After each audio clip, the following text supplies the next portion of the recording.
नमस्कार, मैं हूं आशीष चित्रांशी और आप देख रहे हैं the news launcher. Mid day मुद्दा विद अशोक वानखेड़े। और आज मिड डे मुद्दा में 31 सांसदों की उस मीटिंग की चर्चा करेंगे जिस मीटिंग में राहुल गांधी ने मोदी के खतरनाक खेल को पकड़ लिया। और खेल पकड़ा गया तो भाजपाई बौखला गए। सुधांशु त्रिवेदी, स्वयंभू ज्ञानी, भाजपा का स्वयंभू ज्ञानी सांसद, कूद पड़ा मोदी को बचाने के लिए, लेकिन बचाना मुमकिन ही नहीं था। अध्यक्ष समिति के राधा मोहन सिंह सीनियर सांसद हैं, वो भी हकबका से गए, पसीने छूटने लगे। आखिरकार मीटिंग से राहुल गांधी उसी आक्रोश में, गुस्से में बाहर निकले, क्योंकि ये मामला वाकई इस देश के लिए बड़ा गंभीर है। ये मामला क्या है? संघ को कहां घुसाने की कोशिश है। अब तक सब जगह चल गया, आप भोजनालय में घुसा दो, शौचालय में घुसा दो, सब जगह चलो, सब जगह संघ की एंट्री।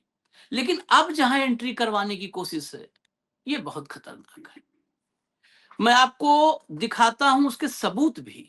ऐसा नहीं है कि सिर्फ राहुल गांधी ने कहा इसलिए हम कार्यक्रम लेके आए। राहुल गांधी के लिए थोड़ा हम बैठे हैं। हमारा मकसद है देश के सामने सच लाना, तो हम आपको सबूत भी दिखाएंगे। और विषय ऐसा है जो आज भाऊ के लिए तो बहुत दिल के करीब है। तो ले आइए, जरा जोड़िए, स्क्रीन पर लाइए। स्वागत है भाऊ। दिल के करीब इसलिए मैंने कहा क्योंकि मामला सैन्य का है। और सैन्य का क्या, जहां पर नींव पड़ती है, जहां पर बीजारोपण होता है सैनिक स्कूलों में, उन सैनिक स्कूलों से जुड़ा हुआ मामला है। ये सैनिक स्कूलों में कैसे संघ को घुसाया जा रहा है।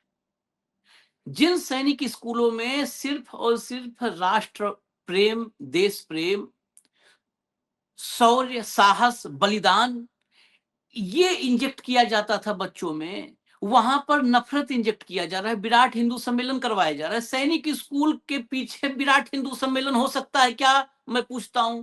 तो फिर बीर अब्दुल हमीद को भूल जाइए आप। मैं ये नहीं कह रहा हूं कि बीर अब्दुल हमीद सैनिक स्कूल से आए। फिर आपको बीर अब्दुल हमीद मिलेगा नहीं आगे, जब आप विराट हिंदू सम्मेलन करवाने लगोगे, जब पथ संचलन होने लगेगा। पथ संचलन सैनिक स्कूलों में हो, वहां संघ के कार्यक्रम हो, वहां गांधी के खिलाफ नैरेटिव सेट करने का काम हो, बापू के खिलाफ, दुनिया जिसे पूजती है, भारत के सैनिक स्कूलों में अगर ऐसे भी सैनिक स्कूल, कथित रूप से सैनिक स्कूल सामने आने लगे जो गांधी के खिलाफ नैरेटिव सेट कर रहे हो, उन पर तो फिर अलीगढ़ का बड़ा वाला ताला लगना चाहिए, जिसको मोदी कभी ना खोल पाए। अभी नहीं, कभी भी नहीं। तो पहले मैं खबर आपको दिखा दूं, उसके बाद हम पूरा एनालिटिकल पार्ट पे आएंगे और आपको सबूत दिखाएंगे। बाकी भाऊ के पास चलेंगे तो सैन्य स्कूल का मामला है और डिटेल में समझेंगे। हेडलाइन ले आओ भाई, दिखाओ। सैनिक स्कूलों के निजीकरण पर घमासान, राहुल गांधी ने लगाया आरएसएस से जुड़ाव का आरोप, संसदीय समिति में बीजेपी से भिड़ंत। अगली हेडलाइन लाइए। रक्षा मामलों की संसदीय समिति में की बैठक में तीखी बहस, राहुल गांधी ने उठाया मुद्दा। अब जरा खबर के भीतर चलिए, हुआ क्या है। आपको जो नाम यहां नहीं मिलेगा वो नाम हम आगे आपको बता देंगे, क्योंकि एएनआई ने इस खबर को, भीतर की खबर को बाहर कर दिया है। बैठक का आधिकारिक एजेंडा सैनिक स्कूलों का, ये बैठक कौन सी थी पहले ये भी समझ लीजिए। ये रक्षा मामलों की संसदीय समिति थी। ये संसदीय समिति 31 सांसद होते हैं इसमें, 21 सांसद लोकसभा के होते हैं और 10 राज्यसभा के सांसद होते हैं। तो 31 सांसदों में इस समिति का हिस्सा राहुल गांधी भी हैं। एलओपी होने के साथ साथ सांसद है, तभी एलओपी है। तो इस समिति का हिस्सा है राहुल गांधी। राहुल इस मीटिंग में मौजूद थे और इस समिति की अध्यक्षता राधा मोहन सिंह के पास। तो इस बैठक में जो एजेंडा था आधिकारिक, वो सैनिक स्कूलों का एजेंडा था। आरआईएमसी, राष्ट्रीय इंडियन मिलिट्री कॉलेज, इसका एजेंडा था। राष्ट्रीय मिलिट्री स्कूलों की समीक्षा से जुड़ी रिपोर्टों पर चर्चा करना था और उसे मंजूरी देना था। हालांकि जैसे ही कार्यवाही शुरू हुई, राहुल गांधी ने सैनिक स्कूलों के संचालन को निजी हाथों में सौंपने के फैसले पर कड़ा विरोध दर्ज कराया। उन्होंने सरकार के उस मॉडल पर सवाल उठाए जिसके तहत इन स्कूलों का विकास और प्रबंधन निजी संस्थाओं के साथ मिलकर किया जा रहा है। और आपको बता दें, अडानी की भी एंट्री हो रही है। चलिए आगे चलिए। सूत्रों के हवाले से मिली जानकारी के मुताबिक राहुल गांधी ने बैठक में बेहद गंभीर आरोप लगाया और कहा कि सैनिक स्कूलों के संचालन का जिम्मा आरएसएस से जुड़ी संस्थाओं और कुछ चुनिंदा निजी कंपनियों को दिया जा रहा है। उन्होंने सीधे तौर पर सवाल किया, आखिर इन महत्वपूर्ण संस्थानों को चलाने की जिम्मेदारी ऐसे संस्थाओं को क्यों दी जा रही है जिनका संबंध विशेष विचारधारा से है। राहुल के इन शब्दों ने बैठक का माहौल गरमा दिया और बीजेपी सांसद तुरंत उनके विरोध में उतर आए। वो तो उतरने था। जब जब मोदी फंसता है, भाजपा के सांसद उछल कूद मचाना शुरू कर देते हैं। राहुल गांधी के आरोपों पर पलटवार करते हुए बैठक में मौजूद एक बीजेपी सांसद ने उन पर बिना तथ्यों के राजनीति करने का आरोप लगाया। अब बताइए, इनके पास कभी तथ्य नहीं रहता, दूसरे पर आरोप लगाते हैं। ये नाम है सुधांशु त्रिवेदी का। आज 4 दिन पहले, मुझे लगता है 3 दिन पहले, हम और भाव ही कार्यक्रम में थे और सुधांशु त्रिवेदी के ज्ञान का उस दिन मैंने पोस्टमार्टम कर दिया था। सुधांशु त्रिवेदी का जितना ज्ञान था, ऐतिहासिक ज्ञान, सारा पोस्टमार्टम किया था। वो कार्यक्रम आप लोगों ने देखा होगा। वही सुधांशु त्रिवेदी कहे कि यहां कोई तथ्य नहीं, बिना तथ्यों की राजनीति कर रहे हैं। अभी हम तथ्य दिखाते हैं आपको। बीजेपी सांसद ने राहुल गांधी से सबूत मांगते हुए पूछा कि उनके पास क्या प्रमाण है कि विद्या भारती जैसे संस्थानों का संबंध आरएसएस से है। अब आप ये बताओ, ये कितना कितना थेथरई है। ये थेथरई की इंतहा है। ये थेथरई का शिखर है, सर्वोच्च शिखर। जब सुधांशु त्रिवेदी ये बोलता है कि विद्या भारती का आरएसएस से संबंध है, ये कैसे आप प्रमाणित करोगे? विद्या भारती के हमसे सबूत ले लो। विद्या भारती में गुरुदक्षिणा किसके लिए होता है? डोनाल्ड ट्रंप के लिए होता है। विद्या भारती के स्कूलों में गुरुदक्षिणा कार्यक्रम क्यों होता है? डोनाल्ड ट्रंप के लिए होता है। चंदा उसके लिए जुटाया जा रहा है। हेडगेवार और गोलवलकर की फोटो क्यों लगाई जाती है? क्यों गुरुदक्षिणा कार्यक्रम में हेडगेवार और गोलवलकर की फोटो रख करके उसमें लिफाफा चढ़वाया जाता है? कह रहा है विद्या भारती से आरएसएस का संबंध। मतलब कुछ भी है, सरकार है, सत्ता है, ताकत है, तो कुछ बुलवा लो इनसे। अरे आशीष जी, कल ये कहेंगे संघ ही नहीं है। कहाँ है कि संघ नाम से कोई संस्था रजिस्टर्ड है? तो वो तो है ही नहीं, वाकई अरे नहीं तो है। है ही नहीं। उससे बड़ा फ्रॉड इस संसार में नहीं है। 100 साल से चल रहा है। 100 साल से चल रहा है फ्रॉड।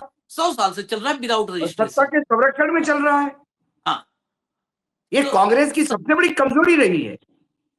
कांग्रेस का पाप है। ये पाप है, आरएसएस को कमजोरी तो नहीं, हमेशा हम कांग्रेस का पाप है पाप राष्ट्रीय कहते हैं। स्वयंसेवक का बना रहना। बाबा साहेब के संविधान के अंतर्गत जिसका रजिस्ट्रेशन नहीं हुआ, सबसे बड़ा संविधान का विरोध यही है। यही है ना। सत्ता पक्ष के सदस्यों का कहना था कि राहुल गांधी को बिना किसी ठोस आधार के इतने बड़े आरोप नहीं लगाने चाहिए। चलिए आगे आगे चलिए। 68% संस्थानों पर विपक्ष का दावा। विवाद के बीच समिति के एक कांग्रेस सदस्य ने दावा किया कि अब तक देश के 86 सैनिक स्कूलों का संचालन निजी संस्थाओं को दिया जा चुका है। उन्होंने आरोप लगाया कि इन 86 स्कूलों में से लगभग 68% संस्थाएं वो सीधे तौर पर आरएसएस से जुड़ी हैं, जबकि बाकी का जिम्मा निजी कॉरपोरेट कंपनियों के पास है। विपक्ष का तर्क है कि यह रणनीतिक रूप से महत्वपूर्ण शिक्षण संस्थानों से के भविष्य से खिलवाड़ हो रहा है।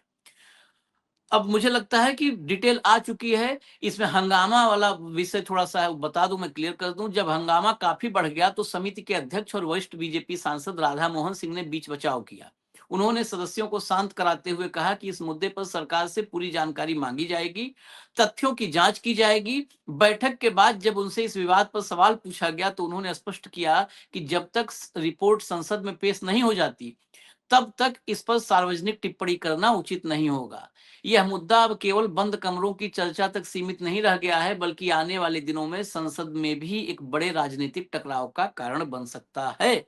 अब राहुल ने शुरू कर दिया, बनेगा ही। जरा अब लाइए एएनआई, क्योंकि यहाँ पर कहीं भी सुधांशु त्रिवेदी का नाम नहीं लिखा है, तो हम हमेशा बिना तथ्य की बात नहीं करते। आपके सामने आ गया। इसमें आप बिल्कुल साफ नीचे चले आइए, देख लीजिए ये राधा मोहन सिंह ने क्या कहा। please provide all documents related to your claim. We will send them to concerned ministry for clarification. In the due course, other member Sudhanshu Trivedi intervened and asked on what basis Rahul Gandhi is making this allegation. यहाँ पर सुधांशु त्रिवेदी का नाम सामने आ गया ANI के tweet में, बाकी media reports में इनका नाम गोलमोल एक सांसद करके लिखा गया है। तो सांसद सुधांशु त्रिवेदी थे, ये हमने आपको यहाँ पर दिखा दिया। अब आगे चलिए, मीटिंग के बाद राहुल गांधी निकले पूरे गुस्से में। राहुल का आजकल अंदाज बड़ा आक्रामक बना हुआ है। देखिए ये मीटिंग से निकल। Sir, what happened in defense meeting? I'm not allowed to say what happened in the meeting. Sir, there was like any discussion or anything?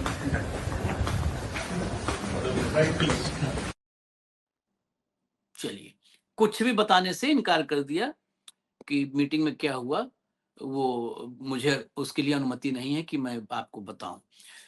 चलिए अब मैं आपको सबूत दिखाऊंगा, उससे पहले भाऊ के पास चलते हैं। भाऊ, सैन्य स्कूल से तो आपका नाता बचपन का है।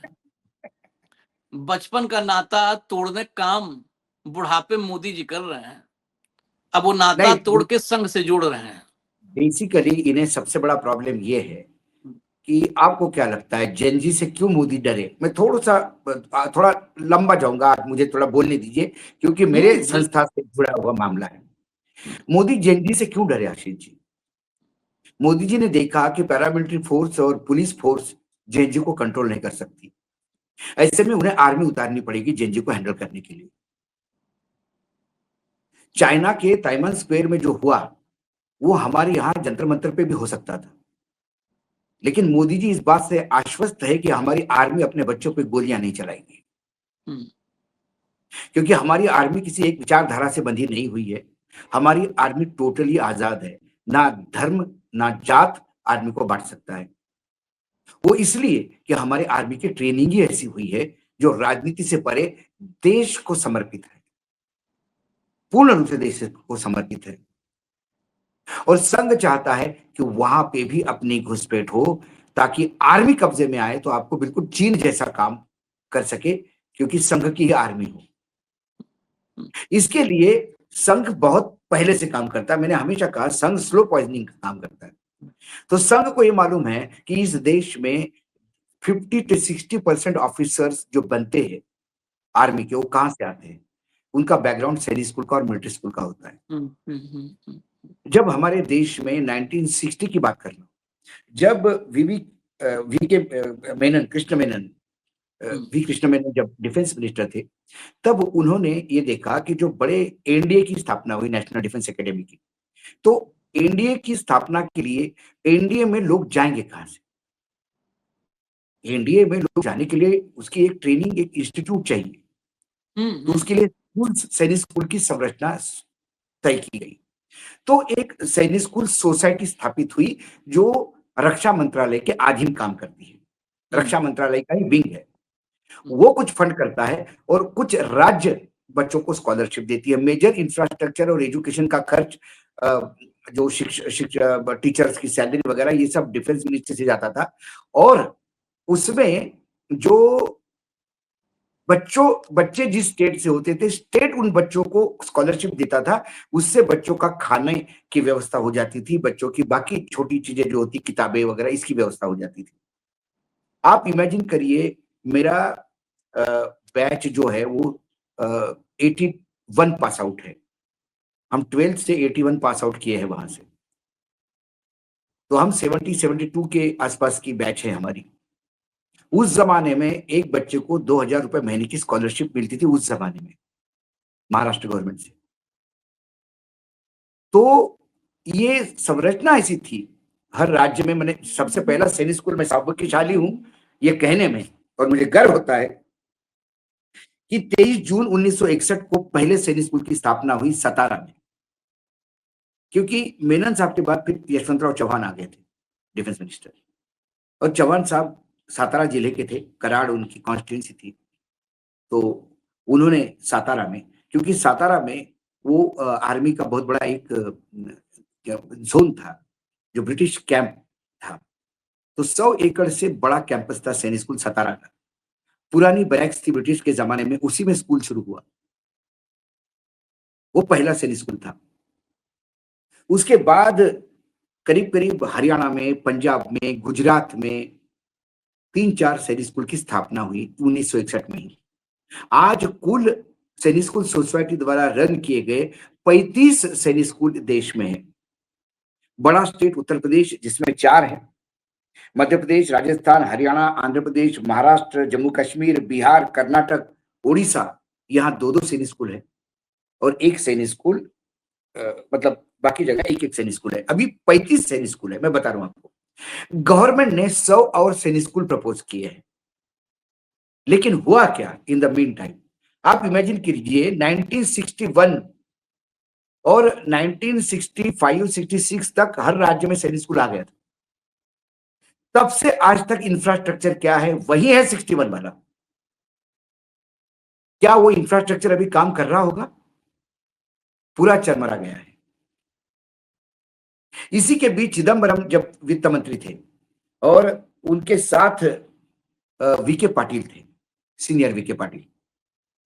तो मुझे याद है वीके पाटिल के यहाँ हम सब बैठा करते थे, हमारे सीनियर्स भी आते थे। तो वीके पाटिल के अनुशंसा पे हर सैनिक स्कूल को 2-2 करोड़ रुपए सैंक्शन हुए थे इंफ्रास्ट्रक्चर के लिए।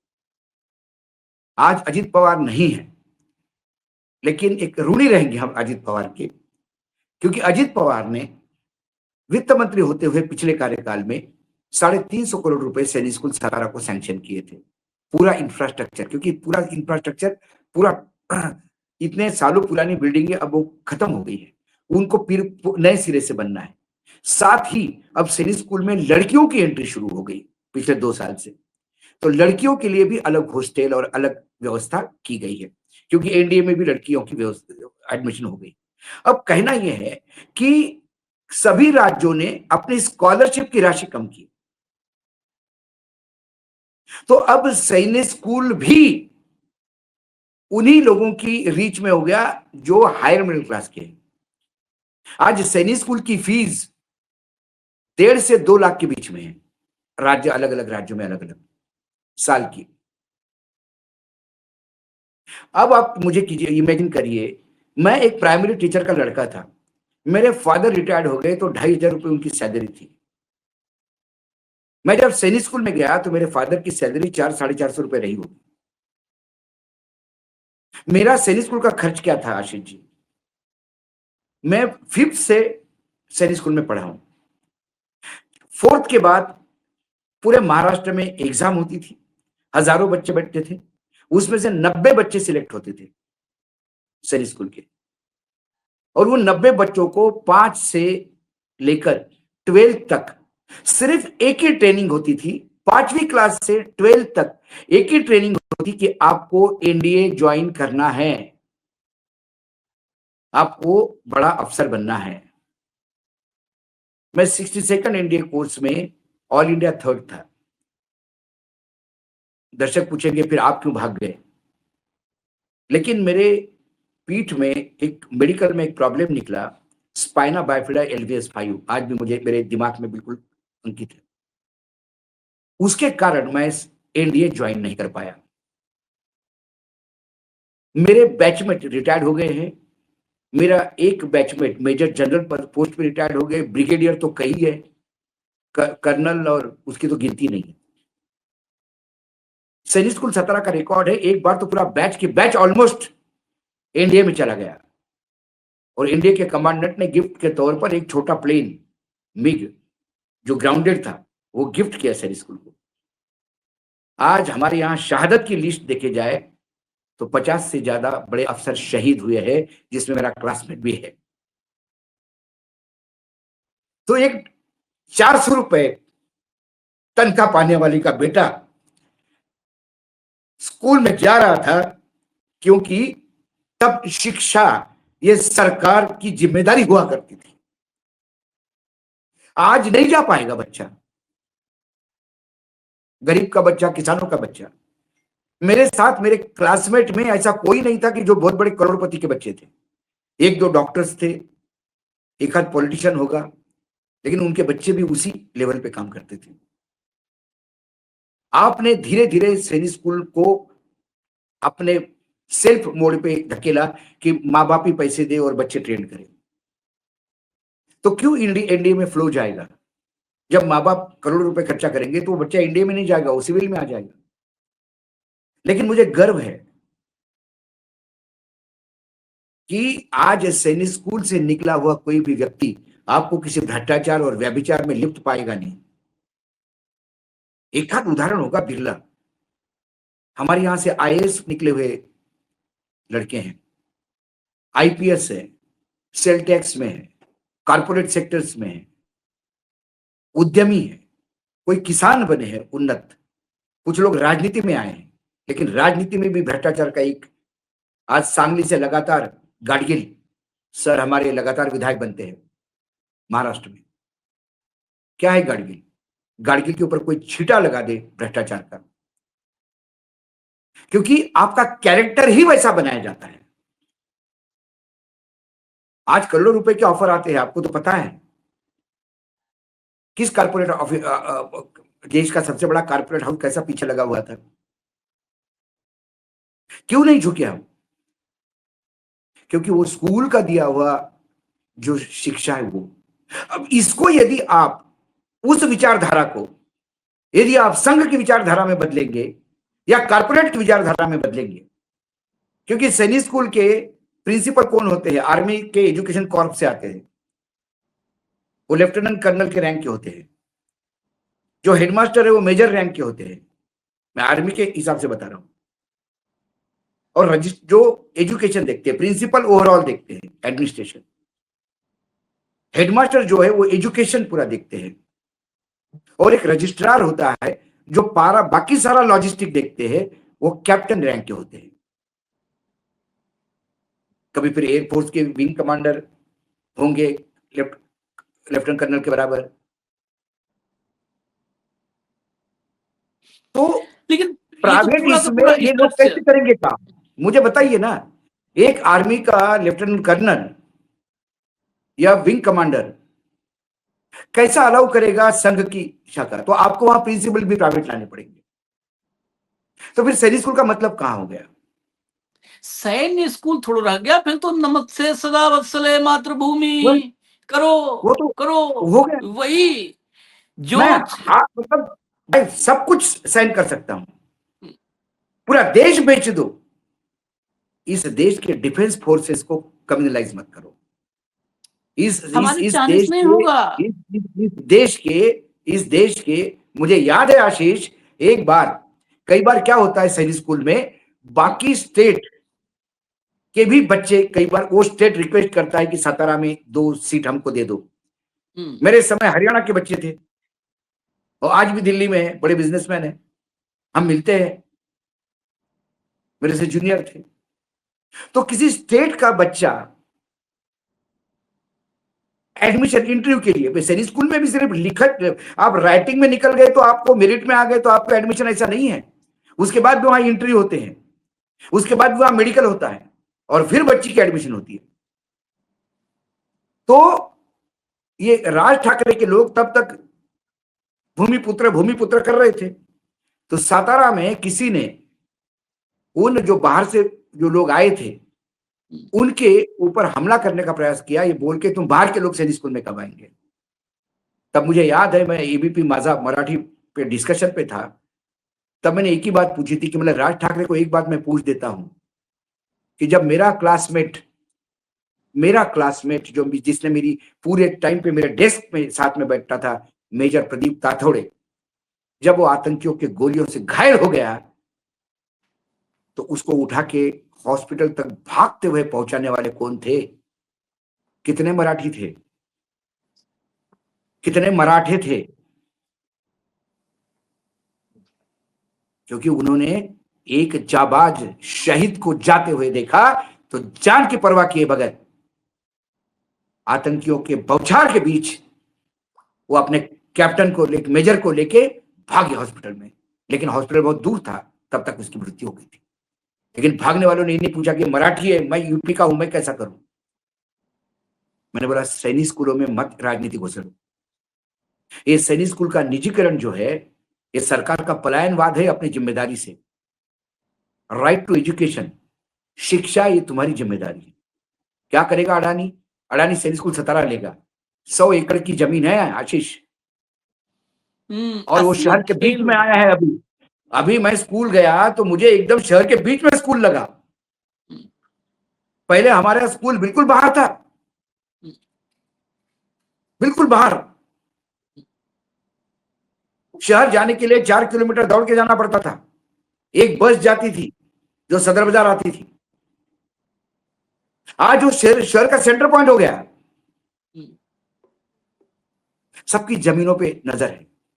फिर धीरे से ये कहेंगे कि ये सैनिक स्कूल का भाई ये इसमें 25 ग्राउंड किस काम के।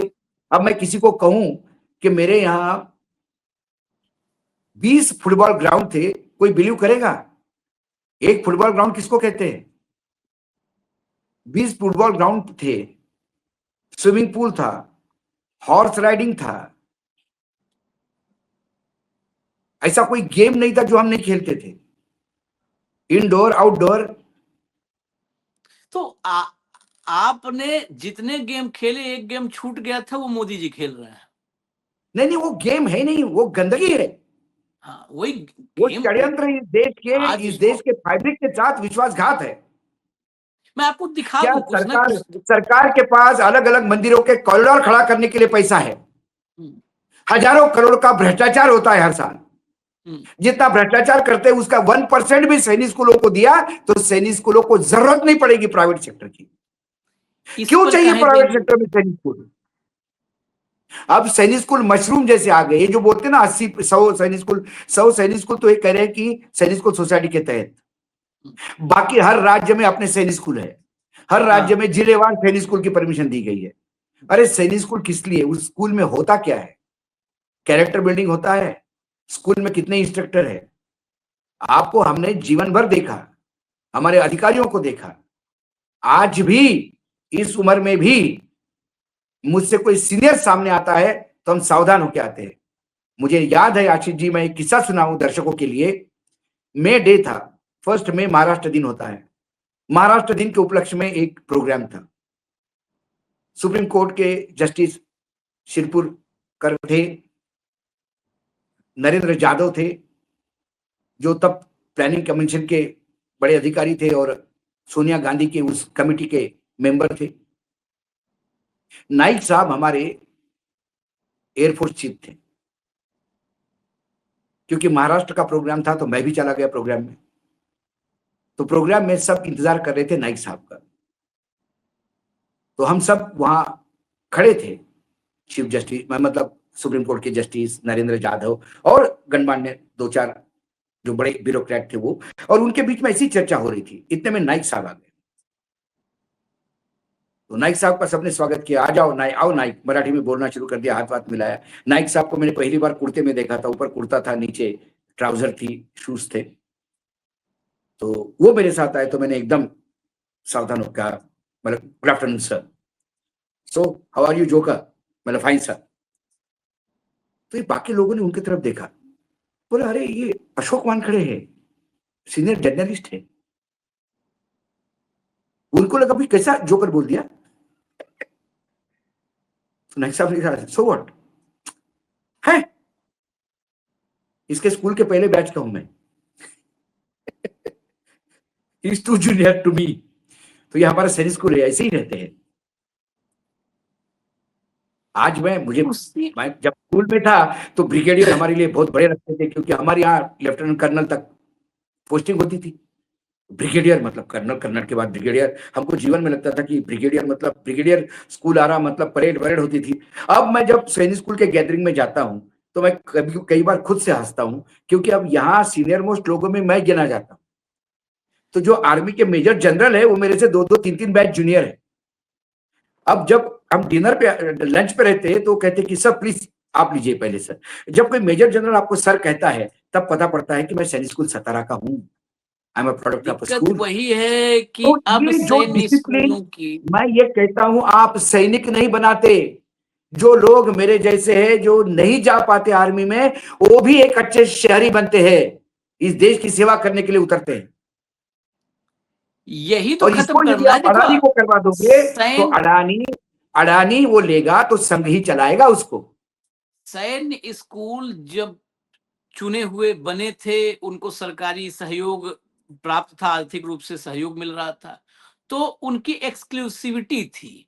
अब वो खत्म हो जाएगा। देश में 100 आपको स्मार्ट सिटी तो दिख रही होगी ना, दिख रही होगी। आप तो भाव घूमते रहते हो आप भी, तो 100 स्मार्ट सिटी दिख रही होगी। अब 100 सैनिक स्कूल देख लेना, जहां 100 जाओगे सैनिक आप स्कूल देखोगे की वहीं से सैनिक अरे निकल मैं रहा ये है। कह रहा हूँ, 100 सैनिक स्कूल छोड़िए, जो 35 सैनिक स्कूल आज के डेट में आपके पास है रिकॉर्ड पे, उसके इंफ्रास्ट्रक्चर के लिए पैसे दीजिए। शर्म आनी चाहिए आपको। कुछ नहीं, आपका पैसा 5 साल कांवड़ियों। में मंत्रिमंडल बदलता है, नया मंत्री आता है, रंग रोगन करवाता है। नया मंत्रिमंडल आता करोड़ है, अपने बंगले पे स्कूल हजारों बसा करोड़ रुपए खर्चा देंगे। करते हैं। सांसद अपने आते हैं ये तो अपने सांसद के फ्लैट पे सैकड़ों रुपए का खर्च करता है, और यहाँ 61 से 65 के बीच में बनी हुई बिल्डिंग आज भी खड़ी है। शर्म ना आती इन लोगों को कुछ करे उसके लिए। शर्म तो, अगर ये तो शर्म होती तो हमारे सब भाजपा कैसे सारे होती। सीनियर लोग थे, सबने मिलकर अजित पवार को रिक्वेस्ट की और अजित पवार इस बात को समझ गए। मैं मानता हूं अजित पवार को इस बारे में, उन्हें समझा कि चीज क्या है। तो आज एक नया सैनिक स्कूल उभर के आ रहा है, और हमारा पुराना जो नेहरू हाउस है उसकी बिल्डिंग को हमने सोचा कि इसको हाथ नहीं लगाएंगे, क्योंकि वो हमारी पुरानी धरोहर है। हमने बचपन पे, मैं 10 साल का था तब से देखा है उसको। तो नेहरू कुछ हाउस नहीं, वो वैसे ही रखा जाएगा, और बाकी तोड़ के नया बन रहा है।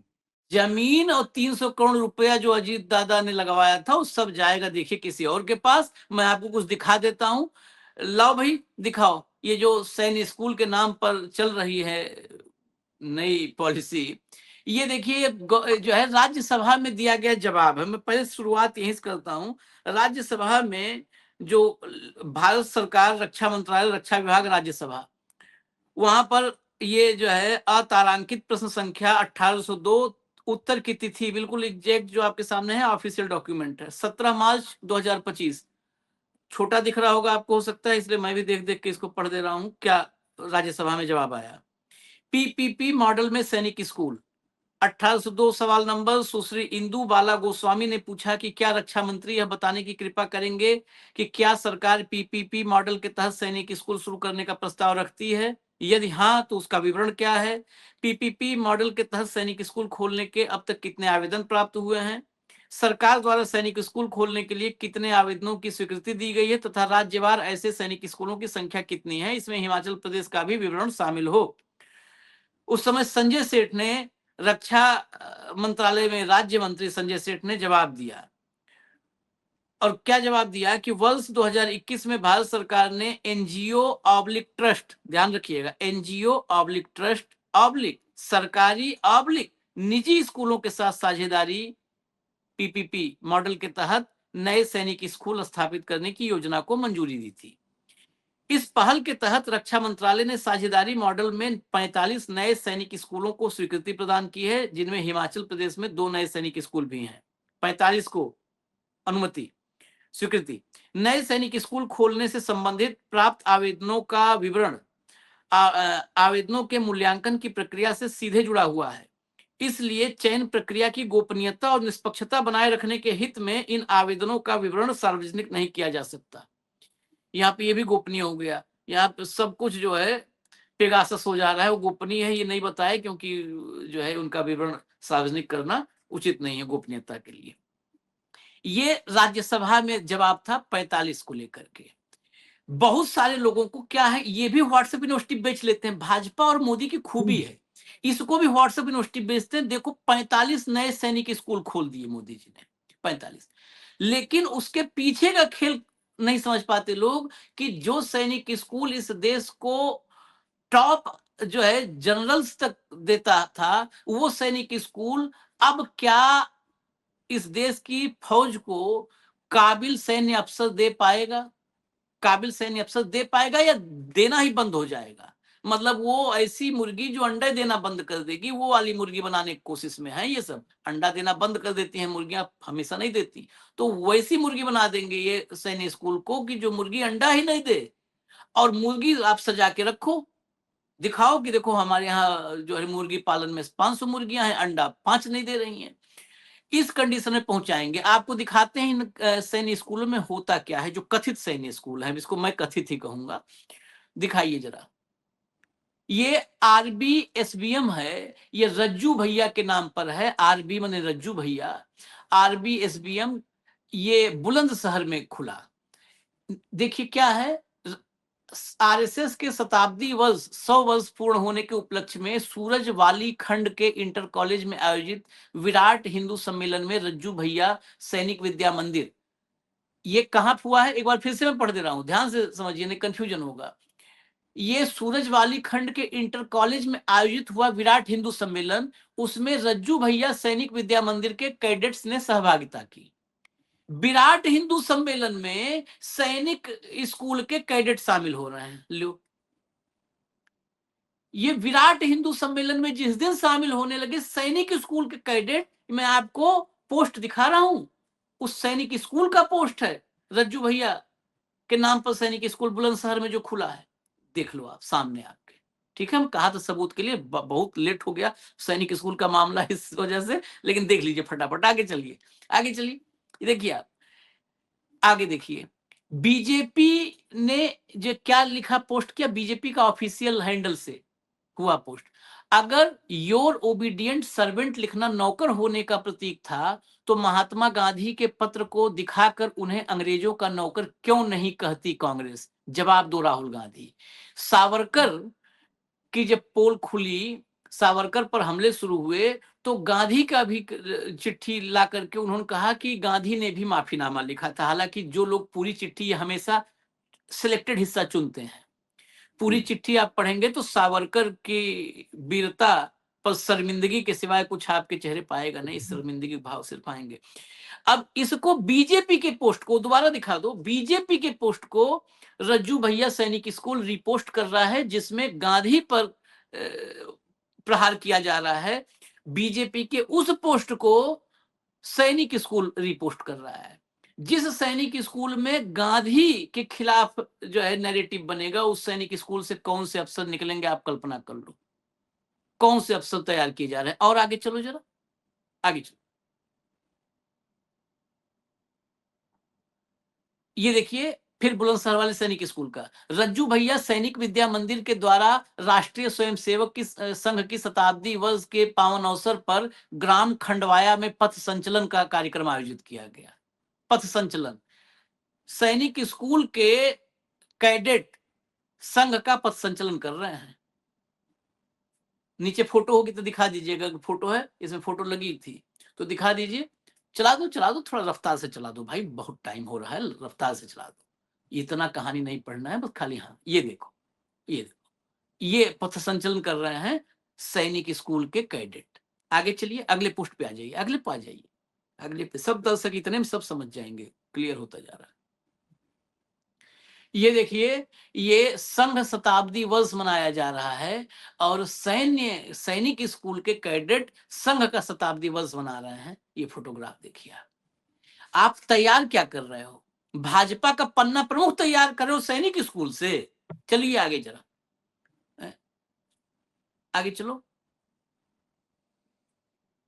ये देखिए, ये जो है गणपत राय सैनिक स्कूल है, ये भागलपुर का है। क्या पोस्ट लगाया है? मोदी है तो मुमकिन है, भागलपुर को रक्षा मंत्री राजनाथ सिंह की सौगात। जागरण के हेडलाइन लगा करके, मोदी है तो मुमकिन है, बिहार संग मोदी। सैन्य स्कूल भाजपा का और मोदी का प्रचार बन के बैठा है। सैन्य स्कूल, ये भागलपुर का सैन्य स्कूल है, गणपत राय के नाम से। आगे चलो, आगे दिखाओ। ये सब सैन्य स्कूल जो है चल रहे हैं। इसमें जो सोसाइटी का निर्देश है, जो डिफेंस मिनिस्ट्री के तहत है, उसके कई दिशा निर्देश हैं कि अगर आप 2 पार्ट भी कर सकते हो, लेकिन जो सैन्य वाला पार्ट है वो बिल्कुल अलग होगा, बिल्कुल अलग। उसमें आपको उसके कायदा कानून जो है पालन करना पड़ेगा। चलिए, अब हो गया, मुझे लगता है बहुत सबूत, बहुत सारे अभी मेरे पास और भी आ रहे हैं, लेकिन अभी इसी में दिखाएंगे तो सब बहुत लंबा कार्यक्रम हो जाएगा। भाव फट से, क्योंकि हो गया 40 मिनट, जल्दी से। नहीं, ये देश के साथ बहुत बड़ा षड्यंत्र है। ये सैनिक स्कूल का निजीकरण नहीं है, ये पार्टनरशिप नहीं है। इस देश का जो देश का कैरेक्टर है आर्मी का, डिफेंस फोर्सेस का, और वो इतना क्लीन है, सिवाय मातृभूमि, सिवाय भारत की सुरक्षा, सिवाय भारत की रक्षा, भारत के लिए समर्पण, मातृभूमि के लिए समर्पण, इसके सिवा कोई विचार हमारे भारतीय के फोर्सेस के दिमाग में कभी नहीं आता। उनके दिमाग में यदि आप महात्मा गांधी के खिलाफ, आप संविधान के खिलाफ, आप एक विशेष धर्म के नाम पे यदि आप ये करवाओगे, विराट हिंदू सम्मेलन में यदि सैनिक स्कूल के बच्चों को ले जाओगे, तो आप क्या करने जा रहे हो? क्या आने वाले समय में आप भारतीय पूरे फौज का धार्मिकरण करने जा रहे हो? क्या सवाल ये है। और ये देश के लोकतंत्र के लिए सबसे बड़ा घातक स्टेप होगा।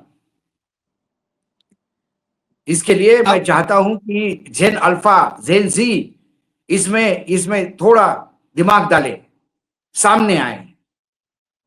ये उनके लिए है, ये स्कूल्स उनके लिए है, उनको सामने आना होगा, इस देश की जनता को सामने आना होगा।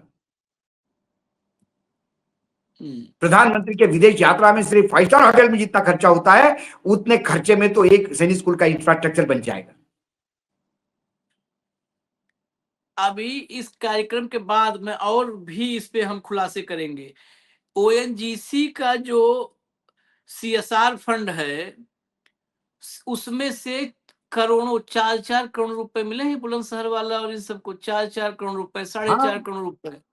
ये पूरा का पूरा एक तो भाजपा का एक दफ्तर खोल लो सैनिक स्कूल के नाम पे, सरकार का पैसा उसमें ट्रांसफर कर दो, ओएनजीसी का पैसा ट्रांसफर कर दो, नवरत्नों का पैसा ट्रांसफर कर दो, और बच्चों को संघ के शाखा से बच्चे को स्वयं सेवक बना के छोड़ दो बाहर मार्केट में। अडानी ने भी खोल लिए हैं, अडानी के भी स्कूल, उसका भी डिटेल कुछ कुछ आना शुरू हो चुका है। मैं वो भी डिटेल, एक कार्यक्रम हम और लाएंगे, क्योंकि कार्यक्रम लंबा बहुत हो गया है, तो क्षमा कीजिए। रोज आप लोग कहते हैं कार्यक्रम लंबे हो जाते हैं आपके, हम क्या करें, सब ढूंढ करके लाते हैं आप, तो कार्यक्रम लंबा होना अब स्वाभाविक है।